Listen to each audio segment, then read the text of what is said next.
Good morning, world. Once again, we are here. The 5th Ward Wildcat, and my cohort across from me is whom? I'm KG, the Houston Roundball Review, and thank you for listening to another installment of the KG and the 5th Ward Wildcat podcast. And as we do, as is our custom, hit us with the scores, Wildcat. All right. Starting out with HBU cross country this week, the Great West Conference listed Matt Perry as the individual champion for the LSU Invitational. The women picked up second place. Women's golf finished fourth at the Louisiana Monroe Fred Marks Invitational. Men's soccer lost on the road to Washington University out of the Pac-12 4-0. Women's soccer lost at home to 3-0 to TCU. Women's volleyball lost to A&M 3-0. U of H football 4-0 on the season. They play again tonight on the road at where's that young man? In El Paso. See, once again, you call me. I'm not Ralph Cooper's son, even though I have been described. And look, people think I am Ralph's son, honestly. And I have no problem with that. I have great respect for our mentor. But Cougars play football tonight in El Paso. And last week the defense scored a shutout, 56-0 over Georgia State. Women's soccer is now got their first conference win at the Rob at home against UAB 2-1. Women's volleyball beat Tulane 3-1 and is 3-0 in conference play. First time they've been that way, and I think since '97. I think the first time they've been 3-0 in the conference play in a while. Rice football lost to Baylor on the road. Heartbreaker.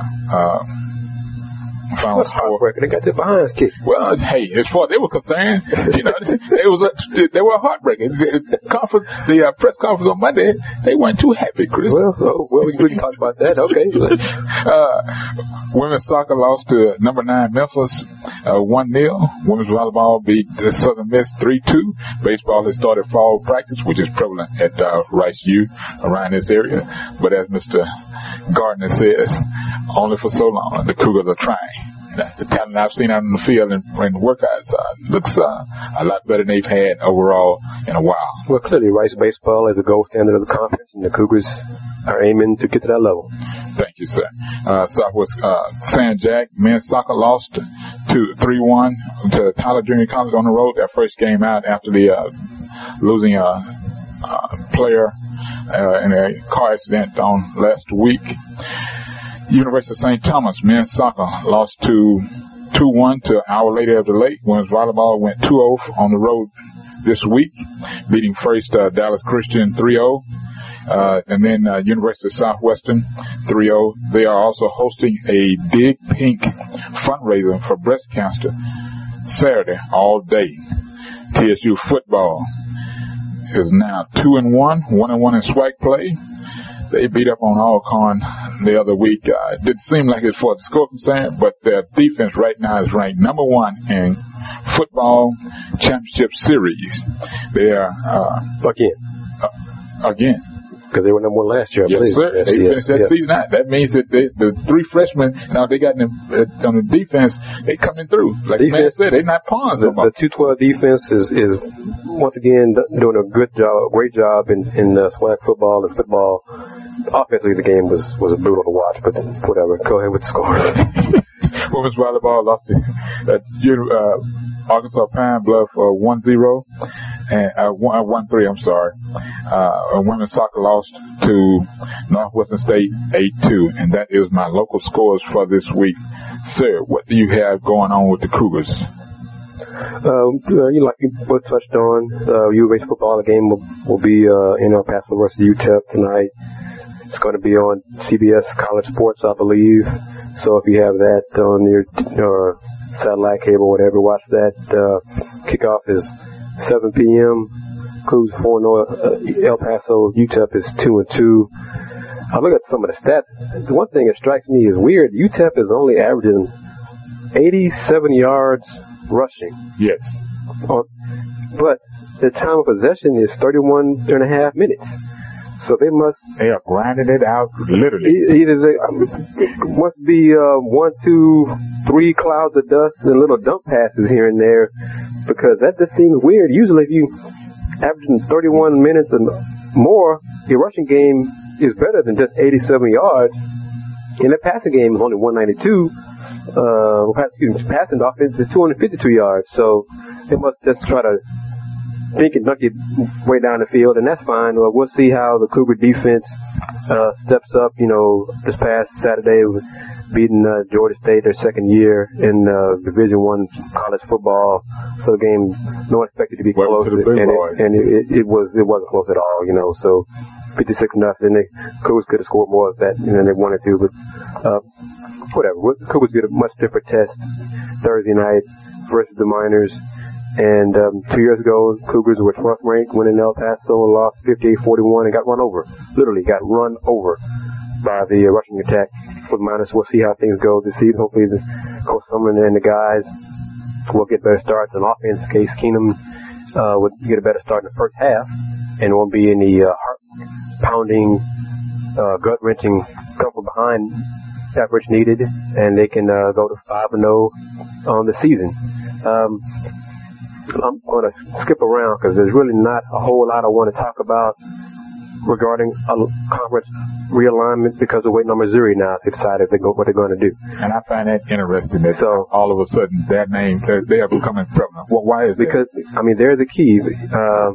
They really have not wrapped their arms around the newly stable Big 12 with a new interim commissioner, Mr. Ninus, who was nothing more than he's another friend of Lost Dodds who really does run the Big 12, and he should really officially become the next commissioner and get the official title because he pretty much runs the league anyway. Texas, I would hope so. But that's neither here nor there. Missouri is in the hour of the day, maybe leaning toward going to the SEC or considering the SEC.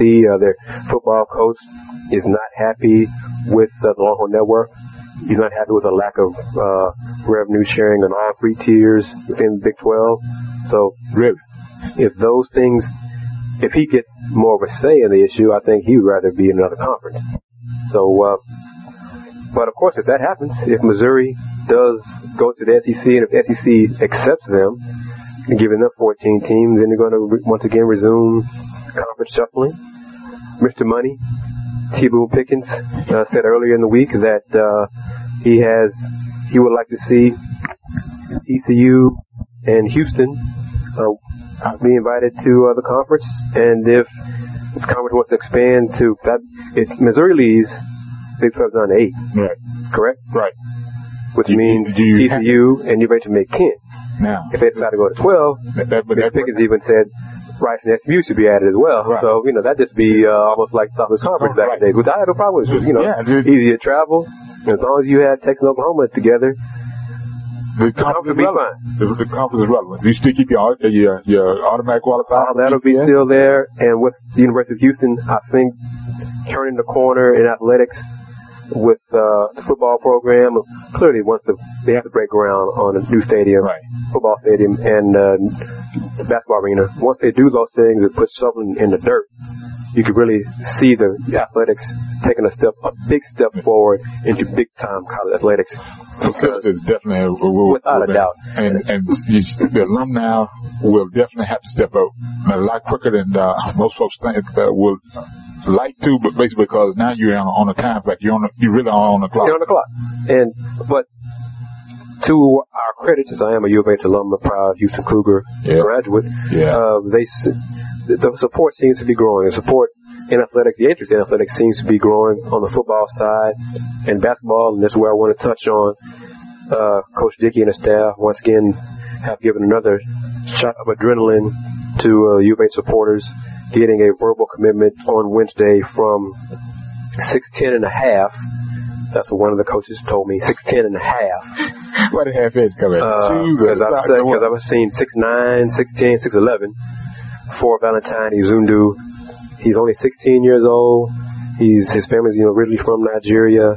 He played Houston Preps for basketball on the AAU circuit. He's currently now enrolled at Martin Consolidated High School. But bottom line, Valentine Izundu called Coach James Dickey Wednesday morning and to announce he is coming to the University of Houston to be a Houston Cougar. He makes his third Houston area commitment for the Cougars this month, going along with Daniel House from Hightower and Dan Rad Chicken Knowles from Homeschool Association. And that's 3 big-time gets. Houston knows, or depending on the recruiting service, ranked top 50 in the country. Valentine is not. He's lesser known nationally, but his potential is. He has a high ceiling. He's a shot blocker. And a true shot blocker. Cameron Ridley is one of the top big men in the area, in the state, in the country, and saw some footage of him. That's a lengthy article I have on Houston Roundball Review about the signing, where Valentine swatted Cameron's shot 3 times. And I'm talking about the legitimate swats here. Cameron Ridley is a huge young man. Valentine is maybe 6'10", 6'11", but maybe 200 pounds. Cam Ridley weighs way more than 200 pounds. So the fact that another Houston area product is coming to the Cougars is a good thing. It's another example of Coach Dickey, Coach Brooks, Coach Mal, Coach Robinson keeping their word. They're saying they were going to recruit the Houston area and get the top talent in the Houston area to stay home at the University of Houston. So far, they're doing a good job, bang up job on that. I want to touch on this, sir. I'm listening. You and I, one of our colleagues, Max Edison of the Houston Defender, we were kicking this around Saturday, ironically, at the TSU football game. Oh, that conversation. How it's like Phi Sigma Gamma 2.0, or whatever you want to call it, 2011, 2012 style, since the kids are class 2012, and they won't be here until the fall of 2012. Daniel House is similar to Clyde Drexler in athleticism, height, build type thing. And I told Max, I said, well, it's ironic why you say that, because the Cougars are in line to get us a big man who some say reminds them of a young Akeem Olajuwon. Talking about Valentine Izundu. And sure enough, Valentine is committed to the U of H program. So what do you think about, because the Cougars already have Joseph Young right on the team. That makes 4. Is Michael's young son, who's also a part of Phi Sigma Gamma in the early 80s. So it seems like another addition is set to be on the campus in the near future. So we just got to find a Larry Mishar type, a Mr. Mean type to throw them elbows and control the patrol's paint. And got to find a Benny Anders, type, on the basketball court. On the basketball court, that is. Because athletic, Benny Anders was something else. Folks, let me tell you something. As much as even the comment that I just made, basketball wise, he was truly the best basketball player that they had on the floor. When Benny was mindset was on basketball, folks, you talk about a sight to see.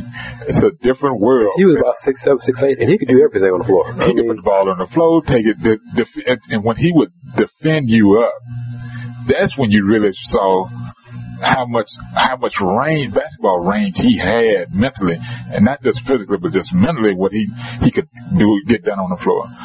But so I remember those days, and I'm having flashbacks right now, especially in that game, that Louisville game. He just showed everybody just straight up that, hey, you're not scoring, and if you decide you want to, I can take the ball away from you and do anything I want to with it. So, good things seem to be returning for the U of H program. And as they say, that's not to it's say, about time. And I'm not discounting this coming up 2011-2012 season, because I believe the Cougars will be better than they were last year on the men's side. And so I encourage all U of H supporters to come to Hawthorne this season, get your tickets to watch this year's team, because they have talent on this year's squad, starting with Joseph Young and Tayshawn Thomas and the crew. So good times seem to be are here for U of H athletics. Football, basketball, men's and women's basketball. Baseball is on the rise. Golf is on the rise. Softball is kicking butt. It seems to be they're young. Got a lot of young players on the softball squad, but their goal is to get to the College World Series next year. And I want to talk about this briefly. U of H athletics has a 360 version on football. So you can check out uhcougars.com. That's linked to 360 Cougar football as well. But UH is trying to do some more things on, on the high tech side. They have a YouTube channel, UH Athletics on YouTube, where they're starting to show more things of each of the individual sports, football, volleyball, basketball, etc., showcasing the teams, comments from the coaches, as well as the facilities. So props to my school for being proactive, finally. Now, let me just since we're on Conference USA, okay. Rice is headed off to play Southern Miss this weekend, which has been a good trip for them so far. The last time these two teams played was in 2008. It was a midweek game, and the two standouts for that squad was Jared Dillard and Chase Clement, and folks, it was a sight to see for everybody. But they're gone. They're gone. That crew is not there, but some of the senior bunch were a part of that team. They still, some of them still remember, and they talk about it. What made it really, truly interesting was the fourth quarter. Basically, by that time, Rice had pretty much thought they had put the game away, and then Southern Miss fires back, scores 3 scores. Then Rice puts 14 on the board to finish at 45-40. And I'm gonna tell you, it was a physically and mentally draining game. But when you get a game on the road, when you win a conference game on the road, it always speaks well of where you are mentally and where you are as a football program, and that set the tone for Rice getting a 10-win season and going to the Texas Bowl and winning. And All-American Jared Dillard is now in the NFL, still with the Jacksonville Jaguars, and this speaks well of where they were at that point and where they are now as a football program. Rice needs this game. They need pretty much every game the rest of this season to get back to a bowl game. They're struggling right now, but hopefully this game against Southern Miss can turn the tide for them. And that kickoff is 6:30 on Saturday, October 1st. It's going to be on the Comcast network. The Owls are 1-2, and Southern Miss is 3-1, but Southern Miss is 0-1 in the conference. So they don't want to start 0-2 in conference play. As you touched on earlier, Owls lost 56-31 to the Baylor Bears and Robert Griffin III, who was quickly becoming a legitimate Heisman candidate, favorite, whatever you want to call it. What's the stat? He has 13 touchdowns and 12 incompletions so far this season in 4 games, I believe, for the Bears. That's ridiculous. I mean, that is just outstanding. But I tell you what was really interesting in that game on Saturday when they scored those first 3 touchdowns. It was in a span of clock running, about 20 minutes. That's clock running now. It's not TV time, not game time. That's a clock running straight for 20 minutes. He was involved in the first 3 scores, and when he made it, I guess when Rice got in and knocked him down, I guess he got up and said, "Well, okay, y'all had y'all a little fun for the day. Now it's time for me to go to work." And to watch him go to work, folks, when you get basketball aficionados asking about him at in a conversation during football season, that tells you how relevant this young man is. RG3 is pretty much, we talk about Oklahoma quarterback Landry Jones, but RG3 is pretty much the pride and standing for the Big 12 this season. He will become prevalent, relevant, and looks like he's got a good future on the ride in the future. Now it's time to discuss the gloom and doom segment of the podcast. Yes, Mr. Gardner, because that'd be the NBA. I just think this is all a bunch of. And in my 39 years on this earth, you're that old? I am. That means you're a 70s kid. Right? I'm nonchalant about this. I'm not concerned. Some of the younger guys I follow on Twitter are where I was in 1999. I was hot and upset and pissed off to the highest degree of festivity about the lockout and the the verbal sparring between the owners and the players. This time around, I'm not concerned about it at all. Wednesday, the owners and players met. Commissioner Stern, after the meeting, told the media about the consequences, and basically the media's running with it, saying that he put the screws to the players and the owners to get a deal done this weekend. If not, there will be dire consequences, meaning the season could be canceled. No one believes that. No one believes that's going to happen. In fact, despite all the gloom and doom from those words from Commissioner Stern, I'm reading from people I respect and trust. Chris Sheridan, who's been the most optimistic person regarding the lockout from day one, and Agent Ward Wildcat from Yahoo, Chris Sheridan of SheridanHoops.com. Both expect the deal to be done this weekend. Both sides agreed to meet on Friday through the weekend, Friday, Saturday, and Sunday, assuming each side gives and takes on certain points of the issues. Chris Sheridan has basically said that he believes that from the original or the earlier collective bargaining agreement, which had the players receiving 57% of the basketball-related income, he believes that number will be negotiated down to a 50-50 split or 51-49 split. And if that happens, that'll be a key issue in the discussion in the bargaining. So if that happens, then a deal will be done before probably mid-October will be done, because once they agree on the key points, take about 2 weeks to get all the legal I's dotted and T's crossed, and then training camp will start, and we have games start on time on November 1st. So it's a much more a positive spin for Mr. Sheridan and Adrian. Basically, as we all know, as we said, you and I have said, Wildcat, a deal will get done when the owners want a deal to get done, because the owners are in control. The owners are billionaires. The owners are going to be, they'll be rich. One way or the other, they're still going to be rich. That one extra comma and it's not going, numbers and all that. What makes those extra 3 zeros make a big difference.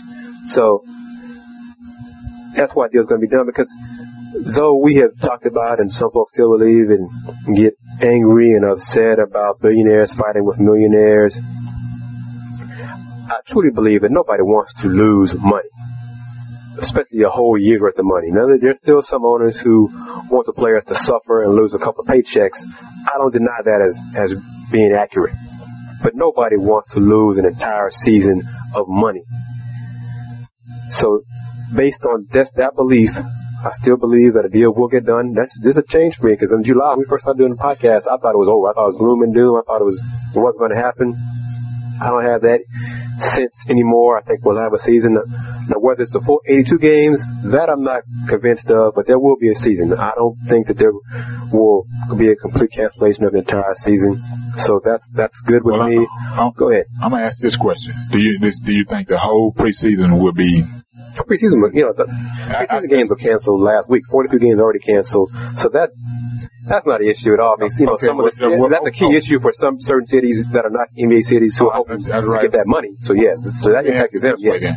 How long, once everything gets ratified, how long will it take for teams to get in place, get some sort of training camp going, and then games get started? 2 weeks. At the most. It'll be 2 weeks, because you needed 2 weeks to have training camp, 2 weeks to get players signed, free agents signed, things like that. Maybe have 1 or 2 preseason games in the NBA arenas and start the season on time. That's if everything starts on time. That's for the full 82 games. Now, if it's down to 70 games, or 60 games, whatever, you may be adding an extra week for 3 weeks of training camp, something like that, whatever. It'll get done, and if it doesn't get done, you don't have college basketball to cover. Goodness, so about it. So as much as I love basketball, I love the NBA. It gets done, it gets done. If it doesn't get done, it doesn't get done. But eventually, it's going to get done. It's just a question and a matter of when.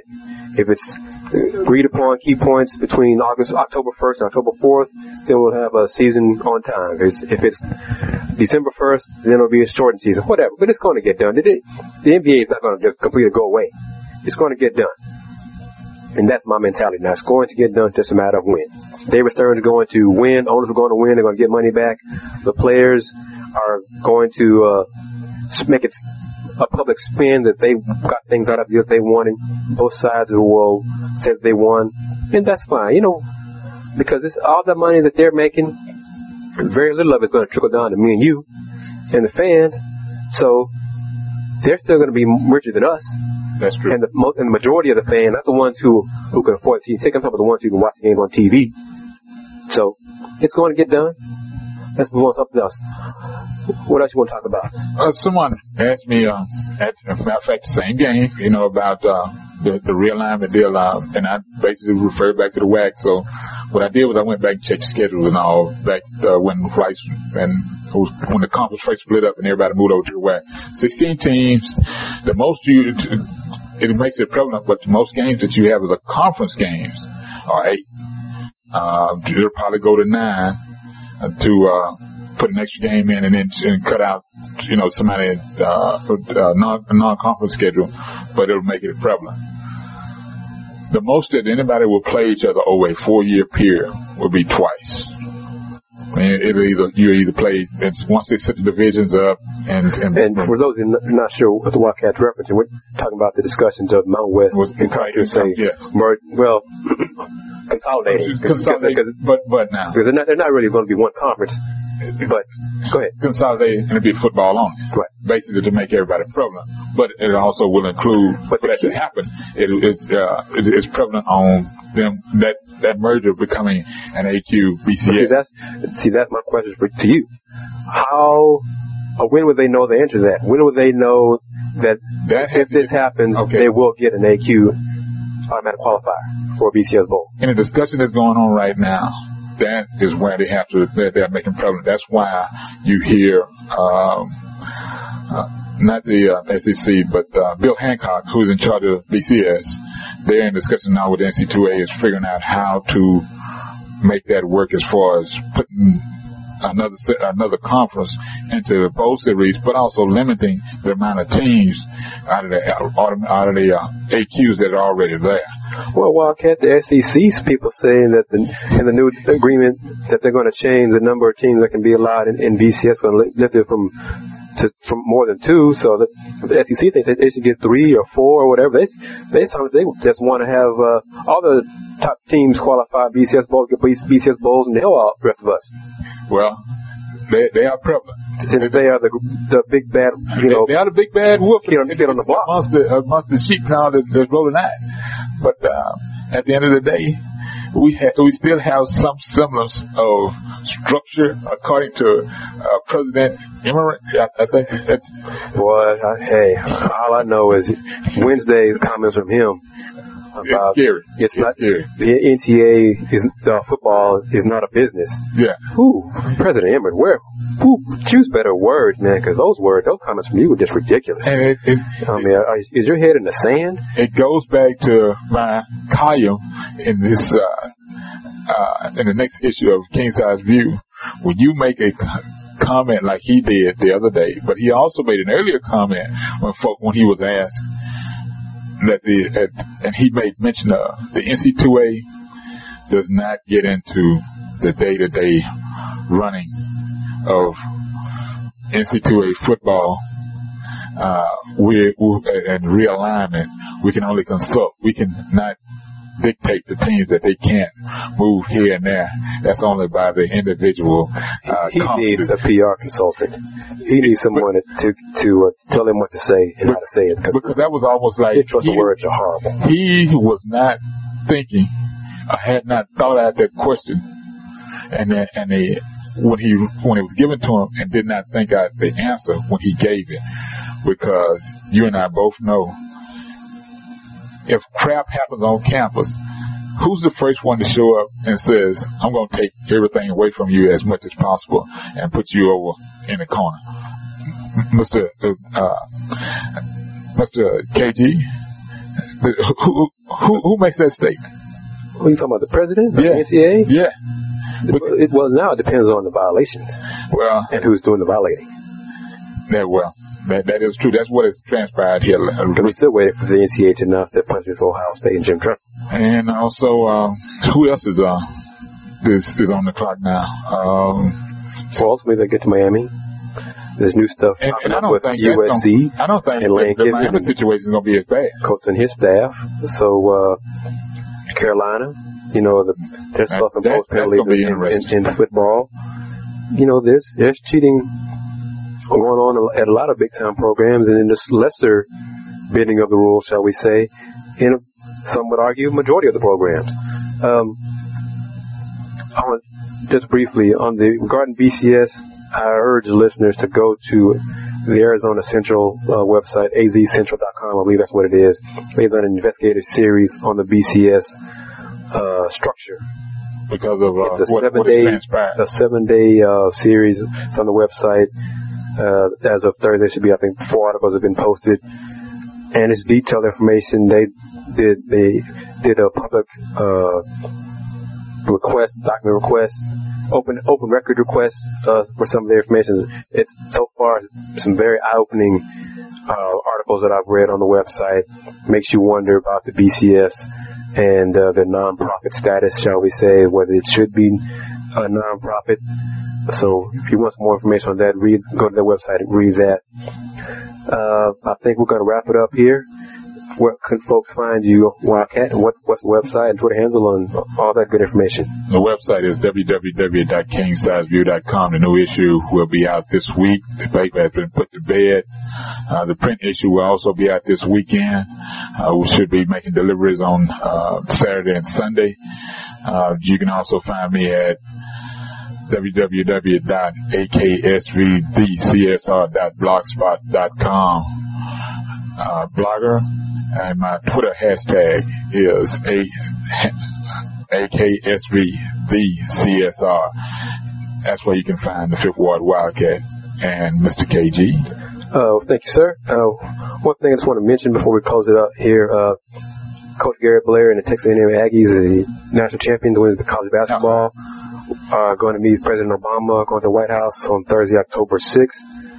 Congratulations to the Aggies. It'll be an interesting conversation because Coach Blair can really talk.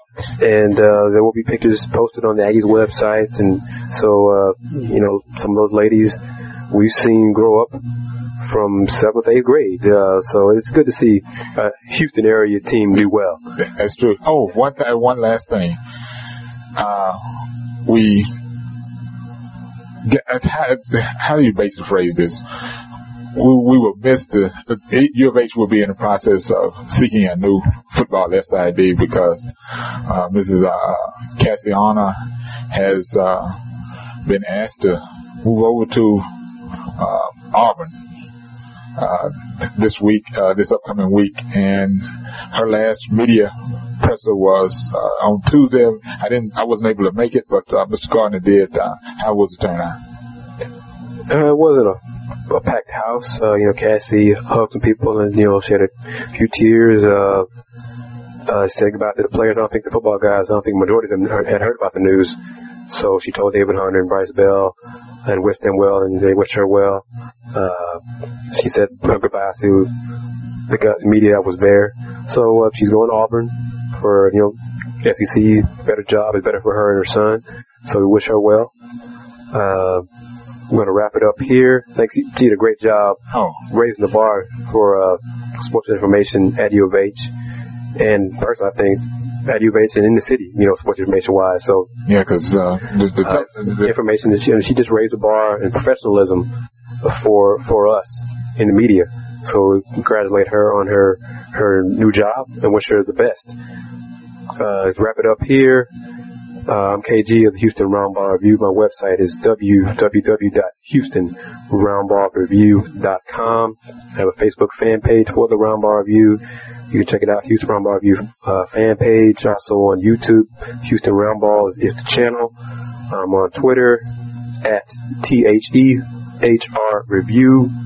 Got my blogs as well. I link to some of my NBA colleagues who are doing a great job covering the lockout. So a lot of information out there for you to see. And always, we're doing it public, we make it public for you. If you want to sponsor our podcast, get in touch with us via all the info we give you as far as Twitter, Facebook, blogs. Contact us that way. And thank you very much for listening. As always, tell your friends about us. Hope you enjoy. In conclusion, be true, be cool, and do more.